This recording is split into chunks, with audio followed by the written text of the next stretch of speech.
আসসালামু আলাইকুম। সংবাদে আপনাদের সবাইকে স্বাগত জানাচ্ছি। আমি ফিরোজ তোহা। শুরুতেই আরবে কেবলস সংবাদ শিরোনাম।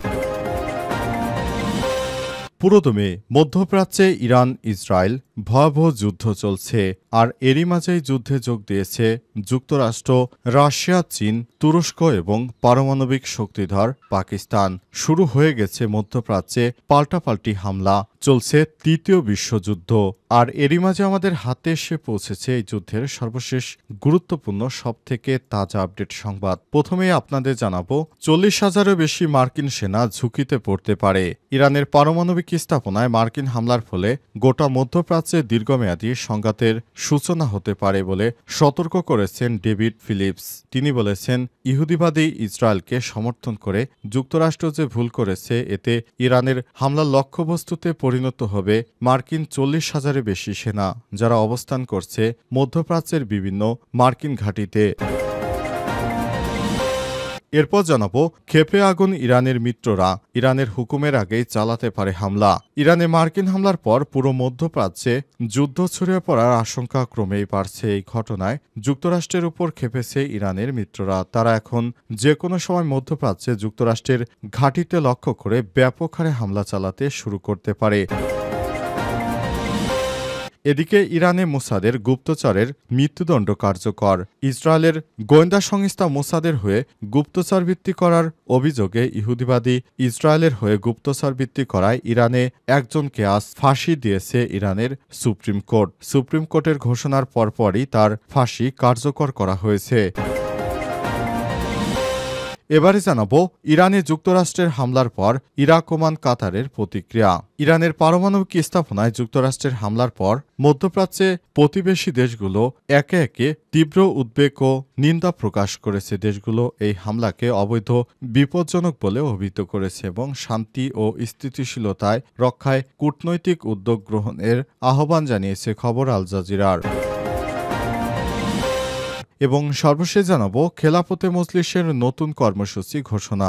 বাংলাদেশ খেলাফতে মজলিসের আমির মাওলানা মামুনুল হক বলেছেন, আসন্ন নির্বাচনে অংশগ্রহণের ধরন, প্রতীক বা জোট আলাদা হতে পারে, কিন্তু ভারতীয় আধিপত্য ও ফ্যাসিবাদের বিরুদ্ধে অবস্থানে কোনো আপোষের সুযোগ নেই। প্রিয় দর্শক, এতক্ষণ শুনছিলেন সংবাদ শিরোনাম, এবারে বিস্তারিত। তবে তার আগে বন্ধুরা, অনুরোধ থাকবে এই সংবাদটিতে একটি লাইক দিন। এই চ্যানেলে আপনি নতুন হয়ে থাকলে আমাদের সংবাদটি দেখতে দেখতে চ্যানেলটি সাবস্ক্রাইব করে রাখুন। কমেন্ট করে বন্ধুরা আপনার মূল্যবান মতামত জানিয়ে দিন আপনি বিশ্বের কোন দেশ থেকে বা বাংলাদেশের কোন স্থান থেকে আমাদের সংবাদটি দেখছেন এবং শুনছেন। আর বন্ধুরা, ইরান ইসরায়েল যুদ্ধে আপনি কোন দেশকে সমর্থন করেন কমেন্ট করে জানিয়ে দিন। সংবাদটি আপনার সোশ্যাল মিডিয়া, ফেসবুকে শেয়ার করে বন্ধুদেরও দেখার সুযোগ করে দিন। এবারে বিস্তারিত। ইরানে হামলা, 40,000-এর বেশি মার্কিন সেনা ঝুঁকিতে পড়তে পারে। ইরানের পারমাণবিক স্থাপনায় মার্কিন হামলার ফলে গোটা মধ্যপ্রাচ্যে দীর্ঘমেয়াদী সংঘাতের সূচনা হতে পারে বলে সতর্ক করেছে ডেভিড ফিলিপস। যুক্তরাষ্ট্রের সাবেক ও পররাষ্ট্র নীতি সংক্রান্ত উপদেষ্টা, সাবেক মার্কিন প্রেসিডেন্ট ক্লিন্টন, বুশ ও ওবামা প্রশাসনের পররাষ্ট্রনীতি সংক্রান্ত উপদেষ্টা হিসেবে দায়িত্ব পালন করছেন তিনি। বর্তমানে তিনি অক্সফোর্ড বিশ্ববিদ্যালয়ের অতিথি গবেষক হিসেবে কর্মরত। আল জাজিরাকে দেয়া এক সাক্ষাৎকারে ফিলিপস আরও বলেছেন, ট্রাম্প বলেছিলেন কূটনৈতিক সমাধানের জন্য 2 সপ্তাহ সময় রাখা হবে, কিন্তু মনে হচ্ছে যুক্তরাষ্ট্র সেই সময় শেষ না হওয়ার আগেই হামলার সিদ্ধান্ত নিয়েছে। এতে 40,000-এর বেশি মার্কিন সেনা ঝুঁকির মধ্যে পড়েছে। তিনি ইরানি জাতীয়তাবাদের গুরুত্বের প্রতি ইঙ্গিত করে বলেছেন, পারস্য জাতির সম্মানের গুরুত্বকে হালকাভাবে নেওয়া যাবে না। ইরান এখন কেবল ইসরায়েলের কাছ থেকে নয়, বরং যুক্তরাষ্ট্র থেকেও সরাসরি হামলার শিকার হয়েছে, ফলে তারা প্রতিশোধ নিতে চাইবেই। ফিলিপসের মতে, ইরানের প্রতিশোধমূলক পদক্ষেপ লক্ষ্য হবে যুক্তরাষ্ট্রের মধ্যপ্রাচ্য জুড়ে ছড়িয়ে থাকা সেনাঘাঁটি, লোহিত সাগর এবং অন্যান্য কৌশলগত মার্কিন স্বার্থ, যেখানে একের পর এক ইরান হামলা চালিয়ে যুক্তরাষ্ট্রের সমস্ত স্থাপনাকে গুঁড়িয়ে দিতে চাইবে। তবে যুক্তরাষ্ট্রের এ বিষয়টি মোকাবেলা করা অত্যন্ত টাফ হয়ে পড়বে, কারণ তাদের সেনাদের জীবন মরণের একটি প্রশ্ন এর সঙ্গে থেকেই যায়। ক্ষেপে আগুন মিত্ররা, ইরানের হুকুমের আগেই চালাতে পারে হামলা।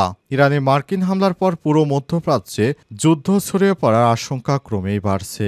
এই ঘটনায় যুক্তরাষ্ট্রের উপর ক্ষেপেছে ইরানের মিত্ররা। তারা এখন যে কোনো সময় মধ্যপ্রাচ্যে যুক্তরাষ্ট্রের ঘাঁটিতে হামলা চালাতে পারে বলে আশঙ্কা করছে অস্ট্রেলিয়া। ডিকিন বিশ্ববিদ্যালয় মধ্যপ্রাচ্য গবেষণা ফোরামের পরিচালক অধ্যাপক শাহরাম আকবরজাদে আল জাজিরাকে দেয়া এক সাক্ষাৎকারে তিনি বলেছেন, ইরান স্পষ্ট করে জানিয়েছে তাদের জবাব দেওয়ার অধিকার আছে, তবে শুধু তেহরানের সিদ্ধান্তের উপর নির্ভর না করে এই অঞ্চলের অনেক ইরানি মিত্র ও ছায়াগোষ্ঠী নিজেরাই প্রতিক্রিয়া জানাতে পারে। অধ্যাপক শাহরাম আরও বলেছেন, এ অঞ্চলে এমন বহু গোষ্ঠী রয়েছে যারা তেহরানের আদেশ ছাড়া নিজ উদ্যোগে যুক্তরাষ্ট্রের স্বার্থে হামলা চালাতে পারে। তিনি আরও বলেছেন, মধ্যপ্রাচ্যে যুক্তরাষ্ট্রের অনেক সামরিক ঘাঁটি ও কূটনৈতিক স্থাপনা রয়েছে যেগুলো হামলার ঝুঁকিতে পড়েছে, তাই পরিস্থিতি খুব দ্রুত আরও উত্তপ্ত হয়ে উঠতে পারে। বিশেষজ্ঞদের মতে পরোক্ষ যুদ্ধে জড়িয়ে পড়ার আশঙ্কায় শুধু ইরান ও যুক্তরাষ্ট্র নয়, গোটা অঞ্চলে আরেকটি বিস্তৃত সংঘাতের মধ্যে পড়তে পারে। বিশেষজ্ঞদের ধারণা, ইহুদিবাদী ইসরায়েলের পাশে দাঁড়িয়ে যুক্তরাষ্ট্র অনেকটা ভুল করেছে, কারণ এই মুহূর্তে আলাপ আলোচনার মাধ্যমে সমস্যাটি সমাধান করা সবথেকে ভালো উপায় ছিল। তবে মার্কিন প্রেসিডেন্ট ডোনাল্ড ট্রাম্প 2 সপ্তাহের কথা বলে তিনি ইতিমধ্যেই সেই হামলা চালিয়ে বিষয়টাকে ধ্বংস করে ফেলেছেন। ইরানে মোসাদের গুপ্তচরের মৃত্যুদণ্ড কার্যকর। ইসরায়েলের গোয়েন্দা সংস্থা মোসাদের হয়ে গুপ্তচর বৃত্তির অভিযোগে ইরানে এক ব্যক্তির মৃত্যুদণ্ড কার্যকর করা হয়েছে। দেশটির বিচার বিভাগের অনলাইন সংবাদ মাধ্যম মিজান এই তথ্য নিশ্চিত করে। প্রতিবেদনে বলা হয়েছে, মাজিদ মোসাইবি নামের ওই ব্যক্তির বিরুদ্ধে ইরানের সংবেদনশীল ও গুরুত্বপূর্ণ তথ্য বিদেশি গোয়েন্দা সংস্থা মোসাদের কাছে পাচারের অভিযোগ আনা হয়েছিল। আজ সকালেই তাকে ফাঁসিতে ঝুলিয়ে মৃত্যুদণ্ড কার্যকর করা হয়েছে। বিচার প্রক্রিয়ার সব ধাপ সম্পন্ন হওয়ার পর ইরানের সুপ্রিম কোর্ট তার সাজা বহাল রাখে এবং মৃত্যুদণ্ডের অনুমোদন দেয়। বিষয়টি আল জাজিরার এক প্রতিবেদনে উল্লেখ করা হয়েছে। এর আগে ইরান ও ইসরায়েলের পাল্টাপাল্টি হামলায় উত্তেজনার মধ্যেই ইসরায়েলি গোয়েন্দা সংস্থা মোসাদের হয়ে গুপ্তচর বৃত্তির দায়ে দোষী সাব্যস্ত এক ব্যক্তির মৃত্যুদণ্ড কার্যকর করে ইরান। 17 জুন এ ফাঁসি কার্যকর হওয়া ব্যক্তির নাম ছিল ইসমাইল ফকরি। বিশেষ করে মোসাদের হয়ে অনেকেই মুসলিম নামধারীরা গুপ্তচর বৃত্তি করত, তাদেরকে একে একে ধরে ফেলেছে ইরান। গতকালও অন্তত 75 জনকে গ্রেপ্তার করা হয়েছে। তারা সবাই মোসাদের সঙ্গে সরাসরি সম্পর্কিত ছিল। তারা মোসাদের হয়ে ইহুদিবাদী ইসরায়েলের পক্ষ নিয়ে তারা ইরানের বিরুদ্ধে এক একটি গোপন অপারেশন চালাতো, তাদেরকে একে একে ধরে ফেলেছে ইরান।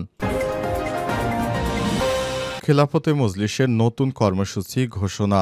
বাংলাদেশ খেলাফতে মজলিসের আমির মাওলানা মোহাম্মদ মামুনুল হক বলেছেন, আসন্ন নির্বাচনে অংশগ্রহণের ধরন প্রতীক বা জোট আলাদা হতে পারে, কিন্তু ভারতীয় আধিপত্য ও ফ্যাসিবাদের বিরুদ্ধে অবস্থান এর ক্ষেত্রে কোনো আপোষের সুযোগ নেই। ইনসাফভিত্তিক কল্যাণ রাষ্ট্র প্রতিষ্ঠায় সব ইসলামী শক্তিকে একটি যৌথ আদর্শিক প্ল্যাটফর্মে একত্রিত হতে হবে। আজ দলটির কেন্দ্রীয় কার্যালয়ে মাসিক কেন্দ্রীয় নির্বাহী পরিষদের বৈঠকে তিনি এসব কথা বলেন। এদিন আগামী শুক্রবার 27 জুন মুসলিম ভূখণ্ডে ইসরায়েলি আগ্রাসনের বিরুদ্ধে দেশব্যাপী বিক্ষোভ মিছিলের ঘোষণা দিয়েছেন মামুনুল হক। এছাড়াও 29 জুন আসন্ন জাতীয় সংসদ নির্বাচনে রিকশা প্রতীকে মনোনয়ন প্রত্যাশী প্রার্থীদের সাক্ষাৎ গ্রহণ ও প্রয়োজনীয় দিকনির্দেশনার দিন নির্ধারিত হয়েছে।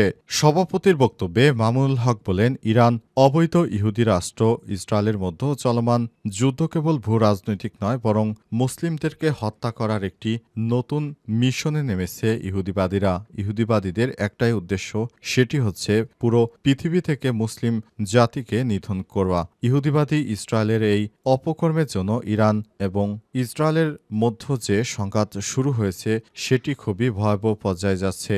আশা করি এই যুদ্ধে যেন ইরান তার বুদ্ধিমত্তা ও শক্তির পরিচয় দিতে পারে, আর ইরানের পক্ষে অবস্থান করার জন্য আমরা সবাই আছি।